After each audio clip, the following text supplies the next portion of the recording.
Have you ever lived a lie? What kind of impact did it make on you and on the lives of others around you? For the past 20 years or so, for the better part of the last 20 years, I've been a pastor.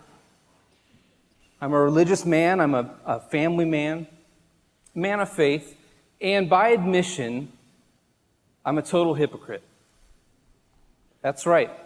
I've preached at people for years, trying to get them to follow a strict set of rules that I wasn't even willing to abide by. And that's not the worst part. As a pastor, I was trying my best to make a positive impact in the lives of others, but secretly I was involved in a relationship that was taking over my life. It was leaving me wounded and depressed, unable to even manage the relationships that mattered to me. So the best thing that could have happened was when I ended the relationship. So in a spirit of full disclosure, and to make things as awkward as possible, I'm actually going to read to you a few portions of the breakup letter I wrote for the relationship. It goes like this. When we first met, it was just like any new and even secret dating relationship. Lots of attention, obsession, that constant feeling of being on a high. I really couldn't get enough of you because you were always there to pick me up when I felt down. But then things changed. Even though you always were able to make me feel good physically, you had this way about you that made me feel terrible about myself inside.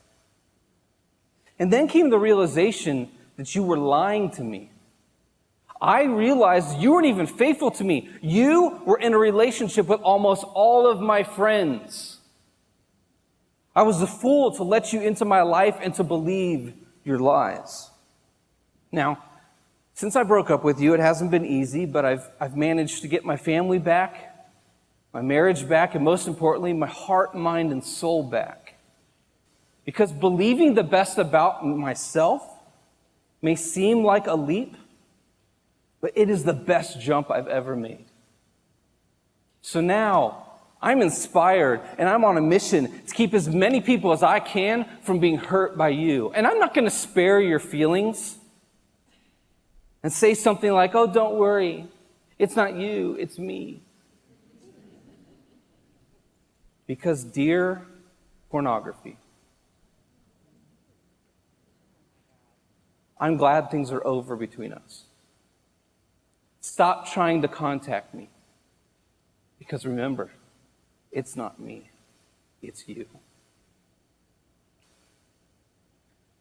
I was able to write that letter because I had an eye-opening moment just a few weeks before, on the verge of losing another job. The church leader sat me down and he said, Jason, I really believe in you, but I believe that there's something broken inside of you that you can't see. So instead of being another church that just casts you aside, we're actually going to hire you a life coach to figure out what's really going on inside. So in the course of the conversations with my life coach, Gary, my struggle with pornography became the major topic of discussion. And when I revealed this struggle to Gary, he says, you know what? Thanks for being vulnerable. I appreciate that. Now, the next step for you is to go back to that church leader, and I want you to share with him what you just shared with me.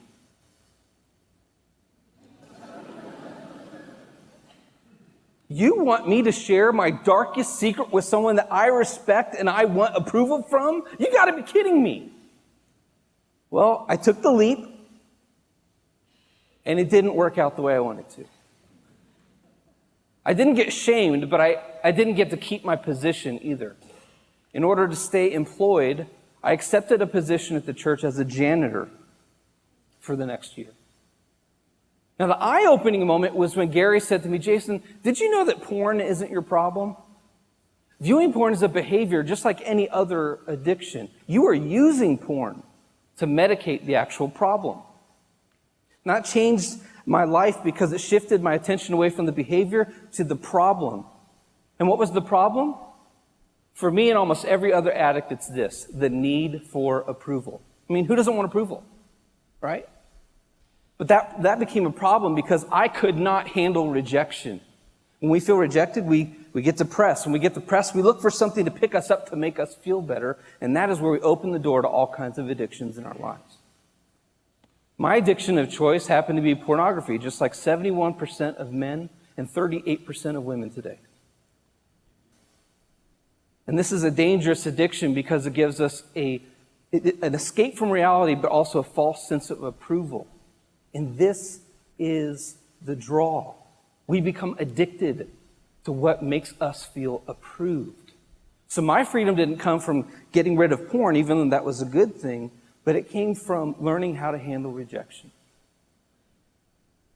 I learned that instead of letting rejection shape me, I can learn from it and not become depressed and have that need to feel approved. You see, how we handle rejection is the key, and that is always within our own control. So when it comes to overcoming addiction, are we looking in the wrong place? Addictions are just the symptom of a deeper problem. Maybe the cure for addiction isn't even in striving for approval. I'll leave you with this thought. Imagine what would happen if we wouldn't allow the rejection of life to negatively shape our identity.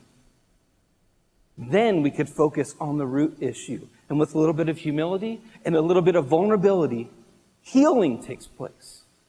And my friends, there's nothing hypocritical about that.